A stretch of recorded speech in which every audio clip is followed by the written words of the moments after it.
Oke, baiklah. Bismillahirrahmanirrahim. Bahasan kita sekarang mengenai sampling, ya. Mengambil sampel. Ini pasti sering dilakukan dalam sebuah penelitian. Karena data, ya, itu akan coba kita tarik, ya, dari lapangan, begitu ya. Dengan harapannya dengan data itu kita bisa menjawab pertanyaan penelitiannya. Oke, bahasanya ada 3 di sini. Pertama itu mengenai populasi dan sampel. Jadi data yang kita ambil itu adalah wakil dari populasi. Populasi itu adalah total data yang ada. Tapi kita seringkali tidak bisa mengambil semuanya secara total, melainkan hanya sampel, hanya bagian darinya. Nah, kemudian nanti ketika ngambil sampel itu ada 2 cara mengambilnya. Yang pertama adalah masuk ke kelompok pengambilan sampel secara non-probability. Jadi artinya ngambil sampelnya itu tanpa mempertimbangkan peluang, gitu ya, atau tanpa berpeluang. Kemudian yang kedua adalah pengambilan sampelnya yang mempertimbangkan peluang, yang mempertimbangkan probability. Nah, ini pasti nanti akan ada perbedaan konsekuensi. Manakala kita hanya ngambil tanpa berpeluang, itu nanti konsekuensinya adalah kita tidak bisa melakukan pengambilan kesimpulan untuk populasi yang lebih luas. Karena apa? Karena sampelnya itu tidak mewakili sesungguhnya, tidak mewakili populasinya. Tapi kalau yang kita lakukan adalah mengambil sampel secara probability, maka ini dijamin nanti sampelnya itu adalah sampel yang mewakili populasinya, yang representatif, ya, dan karenanya kita bisa menarik kesimpulan penelitian ini untuk populasi yang lebih luas. Oke, kita mulai dari populasi dan sampel. Ya, populasi tadi saya sudah bilang bahwa total, ya, artinya keseluruhan. Keseluruhan. Ya, jadi kalau saya mau meneliti misalnya mengenai mahasiswa Unisba, ya harus keseluruhannya saya teliti. Itu adalah populasi. Sampel artinya sebagian, ya, sebagian dari populasi tadi. Ya, sebagian ini nanti apakah kita bisa nilai dia mewakili ataukah tidak mewakili. Ya, makanya nanti sampelnya itu adalah apakah dia mempunyai sifat sampel yang representatif ataukah tidak. Begitu ya. Nah, kemudian elemen atau unsur, ya jelas tadi ya elemennya. Jadi kalau misalnya populasinya adalah mahasiswa Unisba, ya elemennya adalah setiap mahasiswa kan yang punya NPM begitu ya. Tapi seringkali kalau konteksnya adalah penelitian yang lain, misalnya penelitian mengenai usaha mikro, kecil, dan menengah pada masa pandemi misalnya. Ya, kalau di situ kan populasinya adalah UMKM kan? Jadi unit usahanya. Kalau unit usahanya maka nanti elemennya ya berarti unit usahanya begitu. Adapun nanti mungkin yang diwawancarainya adalah orangnya, yaitu masalah lain. Tetapi pada intinya adalah sesuaikan begitu ya dengan apa yang kita teliti. Kalau dia unit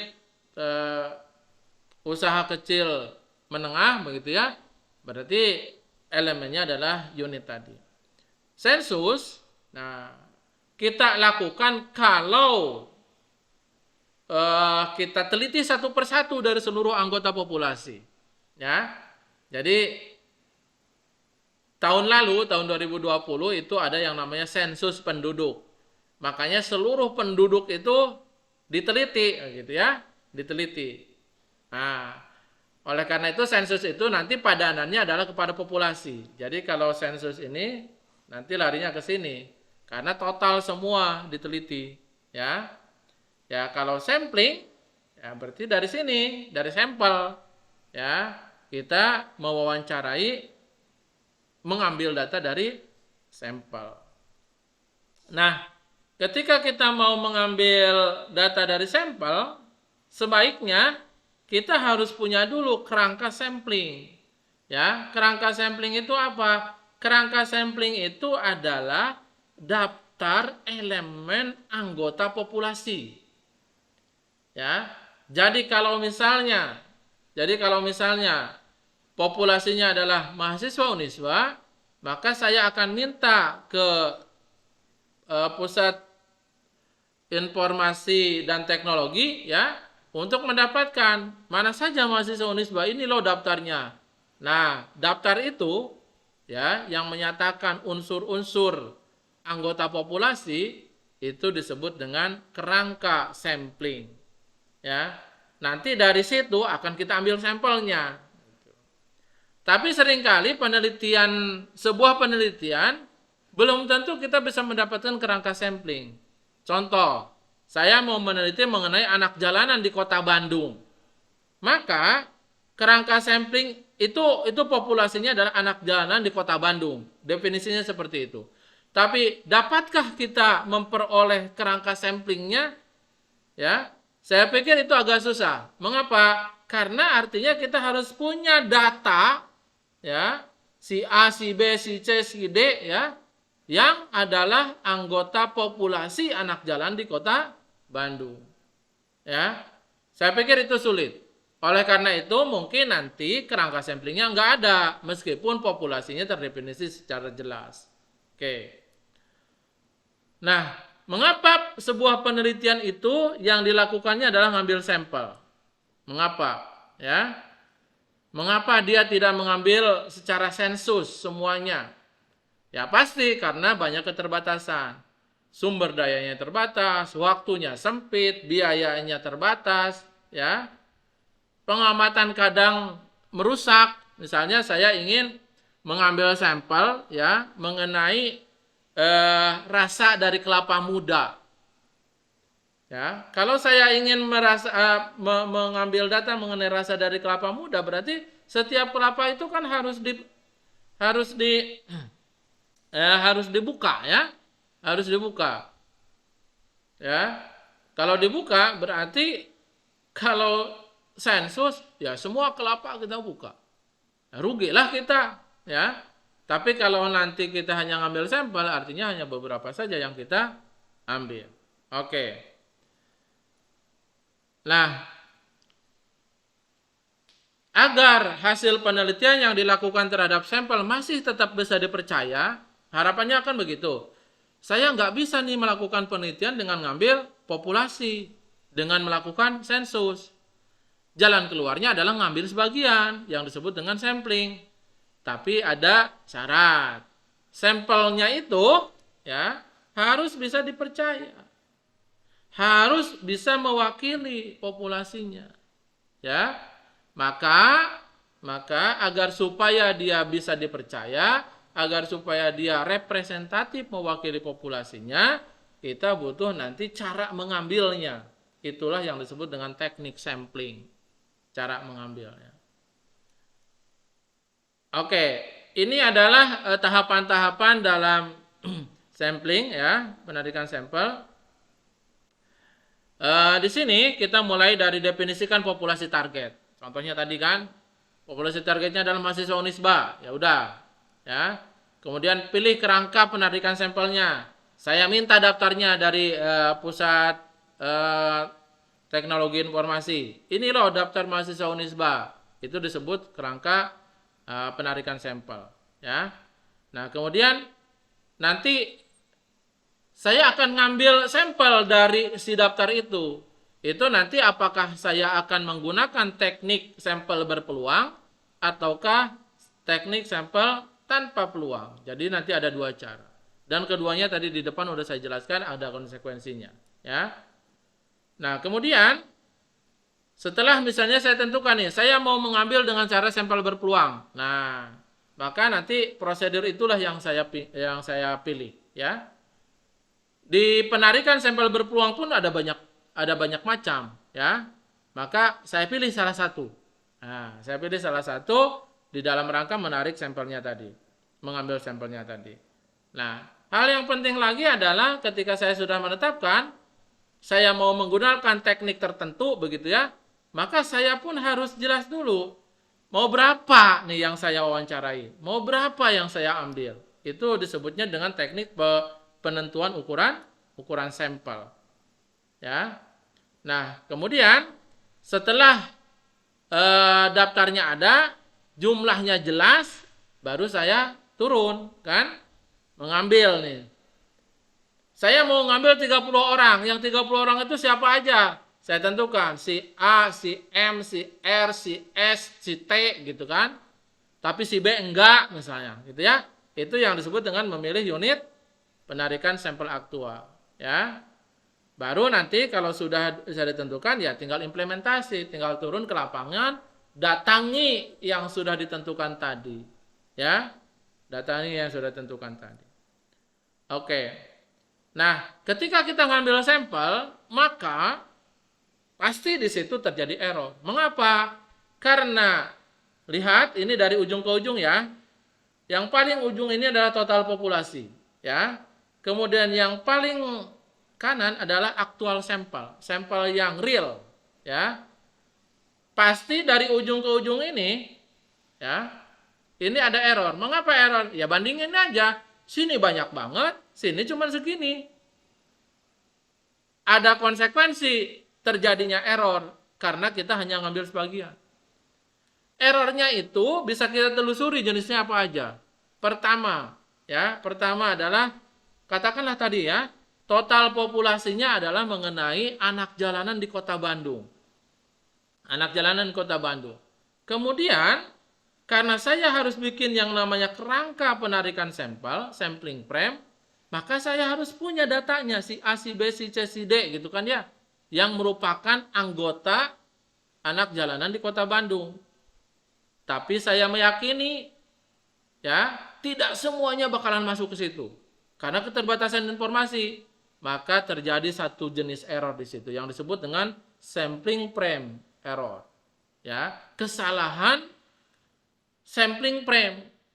Kesalahan kita tidak bisa mendata seluruh anggota populasi. Itu jenis kesalahan pertama.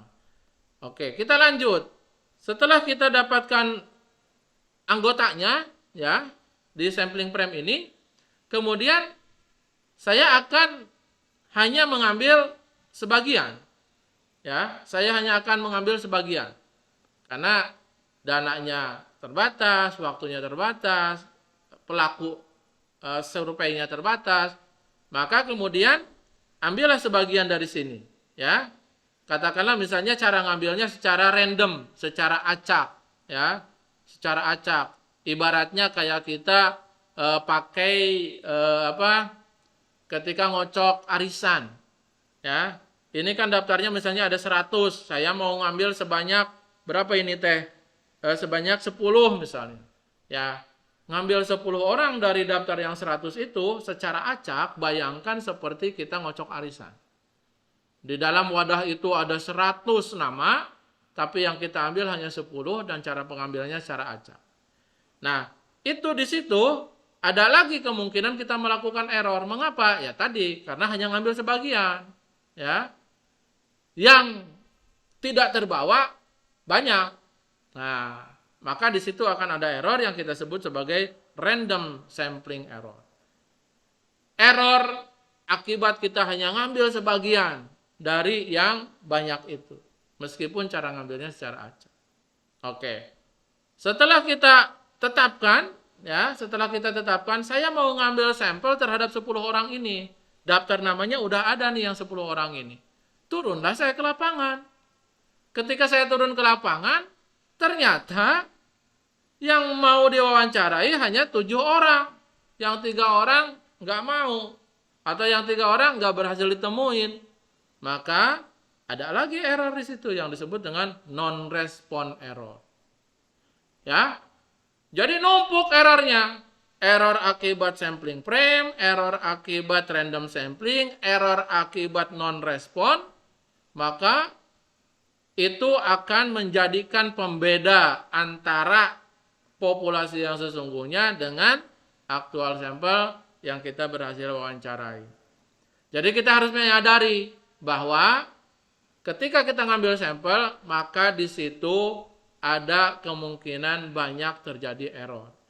Yang kita lakukan adalah kita harus meminimalisir error itu. Harus meminimalisir error itu. Di tahapan mana? Ya di setiap tahapan. Di sini harus diminimalisir ketika menentukan sampling frame. Ya sedapat mungkin, katakanlah tadi kalau anak jalanan ke Bandung, ya sedapat mungkin semuanya masuk terdata. Sehingga kita mendapatkan sampling frame yang mirip dengan total populasinya. Kemudian ketika kita mau ngambil sampel, gitu ya, ketika kita mau ngambil sampel, ya kita sedapat mungkin harus random. Sehingga yang kita dapatkan di sini adalah cerminan dari yang di sini. Selain random juga, perhatikan mengenai ukuran sampelnya. Ya. Ini cuma ngambil 10 dari sekian yang banyak begitu. Nah, apakah itu cukup atau tidak? Makanya nanti ada hitung-hitungannya, ya. Ada hitung-hitungannya. Kita bisa tambahkan ukuran sampel di sini dalam rangka meminimalisir error random sampling, ya. Kemudian yang terakhir adalah error karena non respon, ya. Ini nggak bisa diapa-apain nih, gitu ya. Nggak bisa diapa-apain.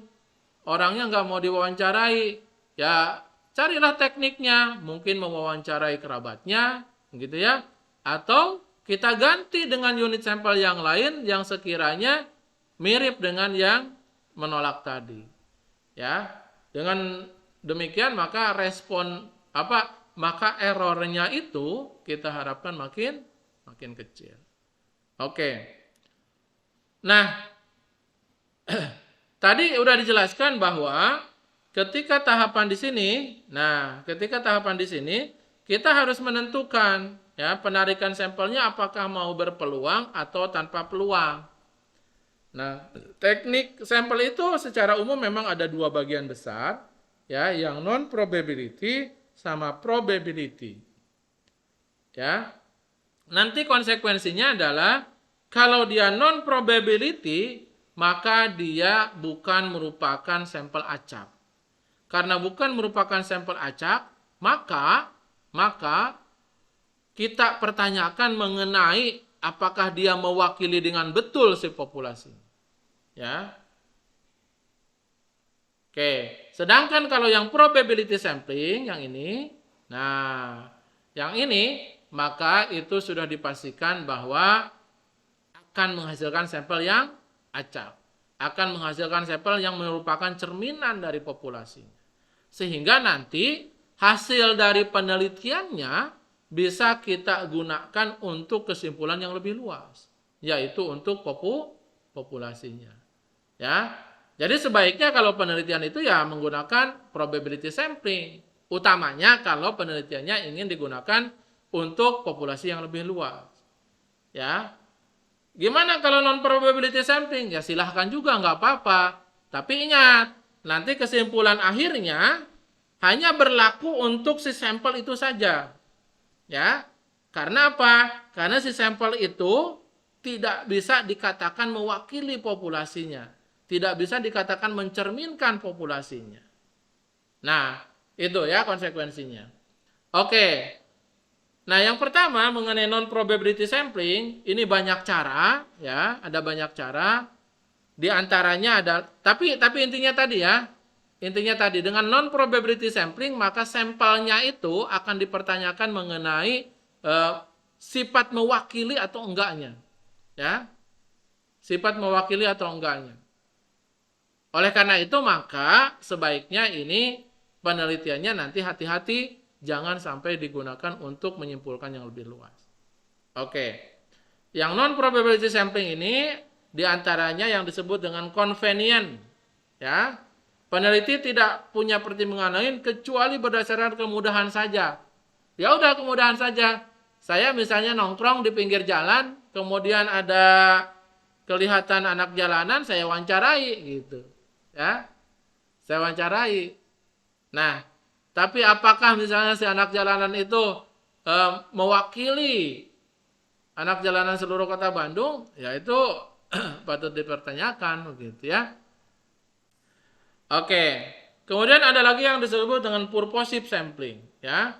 Sampel yang diambil dengan maksud atau tujuan tertentu. Misal, seseorang atau sesuatu diambil sebagai sampel karena peneliti menganggap bahwa orang itu atau sesuatu tersebut memiliki informasi yang diperlukan. Ya. Jadi ya dalam rangka penelitian ini misalnya ya, dalam rangka penelitian tentang misalnya vaksin begitu ya, ya saya mewawancarainya adalah mewawancarai misalnya pihak puskesmas misalnya gitu ya, karena saya meyakini mereka yang tahu gitu ya. Tapi misalkan saya tidak mewawancarai misalnya agensi kesehatan yang lain gitu ya, tidak mau yang lain karena tadi saya meyakini bahwa mereka yang tahu. Tapi memilihnya itu subjektif ya. Pengetahuan saya bahwa dia yang tahu. Padahal mungkin sesungguhnya yang lain juga tahu gitu kan ya. Purposive. Ini judgment berdasarkan penilaian peneliti bahwa dia adalah pihak yang paling baik untuk dijadikan sampel penelitian. Ya mirip-miriplah dengan tadi. Di sini kental sekali mengenai subjektivitasnya ya. Oke, kemudian kuota. Kuota juga sama ya. Jadi dengan kuota, sampel distratifikasi secara proporsional namun tidak dipilih secara acak melainkan secara kebetulan saja. Misal, saya ingin melakukan penelitian terhadap unsur-unsur di kampus Unisba. Kampus Unisba itu ada mahasiswa, ada karyawan, ada dosen. Maka setiap kelompoknya itu yang saya sebut sebagai strata tadi harus ada wakil. Ada wakil dari responden mahasiswa, wakil dari responden karyawan, wakil dari responden dosen. Itu kuota, nanti berapanya harus ditentukan. Tapi ngambilnya itu tidak acak, sehingga dia disebutnya sampling kuota. Snowball. Snowball itu adalah teknik ngambil sampel bola salju. Misalnya, saya mau wawancarai kepada para aktivis yang suka demo. Ya, maka yang saya bidik misalnya pentolannya dulu gitu kan ya. Saya lagi meneliti ini gitu kan. Saya mau wawancarai kamu karena saya tahu kamu ini pentolan tukang demo misalnya. Udah gitu saya wawancara. Kemudian karena saya butuh responden lain, saya tanya ke dia, "Kamu rekomendasikan siapa nih ya untuk masalah penelitian ini?" Maka dia nanti nunjuk. "Oh itu Pak, si A sama si B." Maka kemudian saya mau mewawancarai si A dan si B. Ya, setelah si A si B saya tanya lagi nanti. "A, kamu kan udah saya wawancara. Nah, masalah yang saya teliti ini kira-kira siapa lagi ya yang bisa saya wawancarai?" "Oh itu Pak, misalnya si X dan si Y."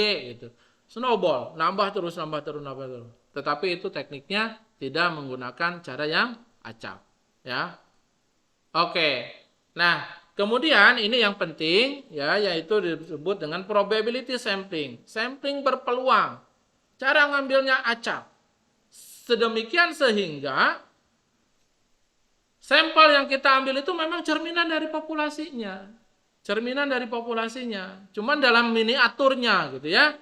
Contoh jika populasi ada 100, yang diambil akan ada 25, maka yang 25 itu adalah cerminan betul dari yang 100-nya. Ya. Dan setiap elemen peluang terpilihnya sama. Ya. Ya, jadi peluang terpilihnya sama. Ya ibarat kayak tadi lah, kayak dikocok pakai arisan itu. Semuanya terpilihnya kemungkinannya sama. Nah, ketika kita mau mengambil sampel yang baik, ya sampel yang baik lagi-lagi ya, harus diperhatikan pertama harus acak. Ya. Yang kedua adalah ukurannya harus cukup. Jumlah respondennya harus cukup. Ya. Kemudian yang ketiga adalah teknik ngambilnya itu ya harus sesuai dengan kondisi dan sifat populasi. Jadi nanti tekniknya ini macam-macam. Yang mana yang mau kita pilih adalah yang sesuai dengan kondisi dan sifat populasi. Oke. Keacakan sampel, jadi cara ngambil yang acak itu, ya contohnya adalah Dengan cara tadi, yang ngundi tadi, kayak arisan tadi.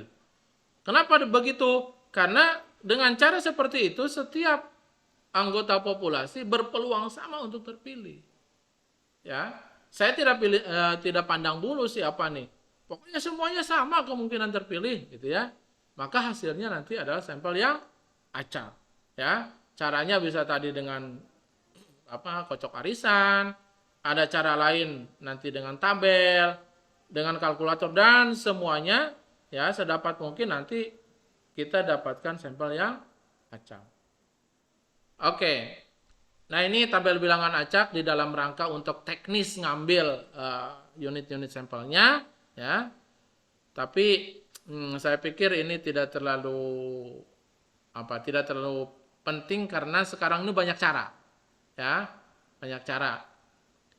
Jadi intinya adalah tadi pegang prinsip bahwa setiap orang itu berpeluang sama untuk terpilih.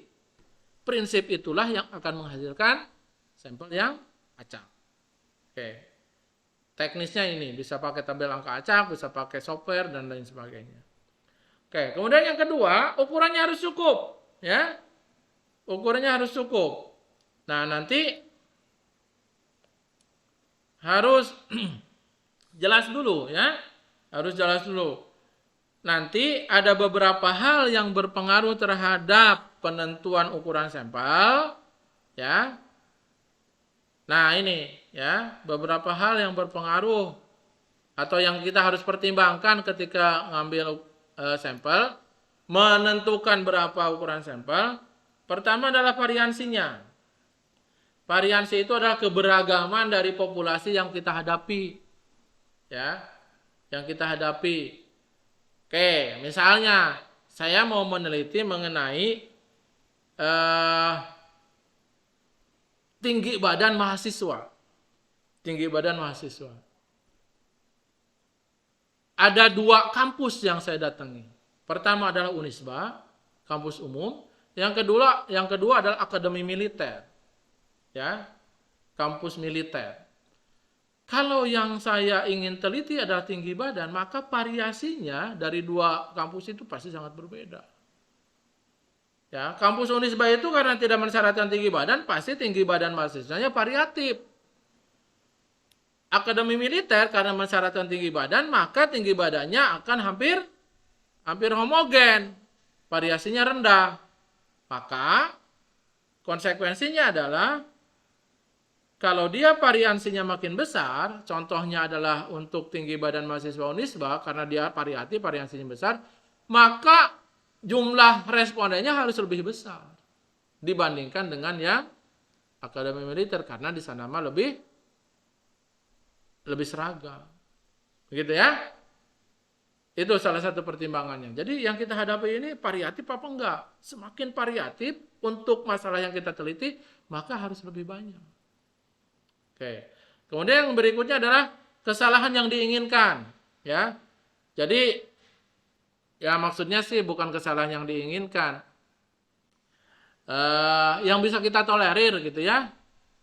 Jadi kalau saya ini ingin membandingkan sampai presisi tertentu. Nah, semakin presisinya makin kecil, ya, maka N-nya harus besar. N-nya harus besar. Jadi presisi yang diharapkan itu akan sangat precise, akan sangat kecil, maka itu harus didukung dengan sampel yang banyak. Seperti itu. Kemudian tingkat kepercayaan. Nah, tingkat kepercayaan juga sama, ya. Ya, saya kalau ingin percaya betul gitu ya, ya otomatis N-nya harus banyak. Gitu. Logis ya, logis. Kemudian yang terakhir adalah biaya sampling. Semakin biayanya makin besar, ya pasti kebalikannya makin sedikit. Jadi itu 4 hal yang terkait dalam penentuan ukuran sampel. Tapi biasanya di dalam setiap analisis statistika itu ada rumus tersendiri untuk menentukan ukuran sampelnya. Oke. Nah, seringkali informasi ini tidak kita punyai, tidak ada ya, tidak kita punyai. Maka kalau seperti itu ambil cara umumnya yaitu ngambil sampel minimal 30. Mengapa? Karena secara teori yang disebut dengan teori limit pusat, ya, bahwa kalau mengambil sampel dengan ukuran 30, maka rata-ratanya itu akan mendekati distribusi normal, yang mana sih distribusi normal ini biasanya menjadi syarat untuk analisis statistika yang dipakai. Oke. Jadi mau menganalisis pakai analisis A, syaratnya harus normal. Agar supaya syarat normal terpenuhi, ukuran sampelnya minimalnya 30. Oke. Nah, ini beberapa hal yang harus diperhatikan tentang ukuran sampel ya. Ini makanya tadi saya bilang ada rumus tersendiri gitu ya. Tergantung kepada analisisnya. Ya. Tergantung kepada analisisnya. Oke. Nah, baru kemudian ini bagian yang terakhir ya. Bagian terakhir adalah mengenai teknik ngambil sampelnya. Ya. Utamanya karena kita inginkan kesimpulannya bisa untuk yang lebih luas, maka kita menggunakan yang namanya probability sampling. Sampel berpeluang. Yang paling sederhana cara ngambil sampel dengan teknik probability sampling adalah simple random sampling. Pengambilan sampel acak sederhana. Mengapa sederhana? Sederhananya itu karena seperti tadi, seperti kocok arisan. Ya. Seperti kocok arisan. Misalnya, saya ingin ngambil sampel mahasiswa Unisba. Ya udah, berapa sih mahasiswa Unisba? 13.000. Udah, bikin kertas, dikasih nomor 1 sampai nomor 13.000 gitu ya. Kemudian dikocok. Mau ngambil berapa? Mau ngambil 30. Ya udah, ambil 30 dari 13.000 yang ada di wadah itu. Itu disebutnya simple random sampling ya. Itu menjamin acak karena setiap kertas yang ada di wadah itu yang berisi nama mahasiswa misalnya NPM tertentu, itu dia pasti berpeluang sama untuk terpilih. Ya, hasilnya dia sampel yang acak. Nah, kemudian ada yang kedua yang disebut dengan stratified sampling. Stratified sampling. Misalnya saya punya informasi tambahan. Informasi tambahannya adalah mengenai misalnya ya, mengenai angkatan. Mahasiswa itu ada angkatan 2021, ada angkatan 2020, ada angkatan 2019, gitu ya. Nah, karena saya meyakini bahwa angkatan itu, setiap angkatan itu punya pola yang berbeda, begitu ya, punya pola yang berbeda, maka udah saya bikin stratifikasi deh berdasarkan angkatan, ya, sehingga nanti saya akan ngambil sampelnya senantiasa ada wakil dari setiap angkatan. Bandingkan dengan simple random sampling yang menganggap sama semua, maka bisa jadi nanti ada angkatan tertentu yang tidak terwakili. Ya, itu konsekuensi ya. Tapi simple random sampling memang menganggap bahwa seluruh mahasiswa itu ya sama saja. Gitu. Makanya nanti konteks penelitiannya ya harus pas gitu ya. Konteks penelitiannya harus pas gitu. Apakah si seluruh anggota populasi ini bisa kita anggap sama, ataukah sebenarnya di situ ada strata-strata? Kalau di situ ada strata-strata, maka kita harus pakainya stratified sampling. Sedemikian sehingga setiap kelompok strata itu ada wakilnya. Ya. Oke. Nah, ini contohnya ya. Ini contohnya bahwa ada 2.000 guru sekolah. Ada populasi guru sekolah yang anggotanya 2.000. Ya. Saya meyakini bahwa sekolah itu ada di daerah urban, perkotaan, ya. Ada di daerah suburban, perbatasan, ada di daerah pedesaan, rural. Karena saya meyakini ada seperti itu, maka ya saya harus stratifikasi. Ya, ada guru yang bertugas di daerah perkotaan, di daerah perbatasan, dan di daerah pedesaan. Ya, baru kemudian nanti ketika ngambil sampelnya harus ada sampel dari masing-masing strata. Ya, oke. Oke, ini lebih detailnya mengenai stratified sampling ya. Pokoknya tadi ya, bahwa di situ sesungguhnya ada kelompok-kelompok, ada strata-strata yang mana polanya tentu berbeda. Oleh karenanya kita pastikan dari setiap strata itu ada wakilnya. Oke, kemudian yang berikutnya yang disebut dengan cluster ya. Kalau cluster itu ya sebenarnya sebuah populasi itu gitu ya, itu bisa kita anggap ada klaster-klaster di dalamnya itu. Ya, ada klaster-klaster di dalamnya itu. Katakanlah misalnya populasi mahasiswa Unisba itu ada klaster mahasiswa psikologi, ada klaster mahasiswa teknik, ada klaster mahasiswa MIPA, ada klaster nah, seperti itu ya. Itu klaster. Yang mana sebenarnya di setiap klaster itu yang mencerminkan Unisba juga gitu. Ya, mencerminkan Unisba juga. Ya. Misalnya mahasiswa MIPA ya ada yang pandai, ada yang kurang pandai begitu ya. Ya, dia sebenarnya mencerminkan mahasiswa Unisba juga secara keseluruhan. Maka di situ ada klaster ya. Ya, yang mana klaster itu sebenarnya cerminan dari mahasiswa Unisba dari populasinya. Ya. Nah, jadi setiap klaster itu heterogen. Jadi heterogenitasnya miriplah dengan populasinya begitu ya. Ya. Tetapi antar klaster dia homogen. Antar klaster itu maksudnya mahasiswa di Fakultas MIPA ya dibandingkan dengan mahasiswa di Fakultas Teknik ya sebenarnya mirip-mirip juga gitu ya. Cuman karena ada label fakultasnya aja gitu. Jadi klaster-klaster seperti itu. Ya. Nah, nanti apa yang kita lakukan adalah ya udah ngambil sampel klaster. Ya. Ngambil sampel klaster. Nah, ini seperti ini ya. Seperti ini. Ini contohnya bahwa misalnya ada yang saya teliti adalah siswa kelas 6. Ya. Siswa kelas 6.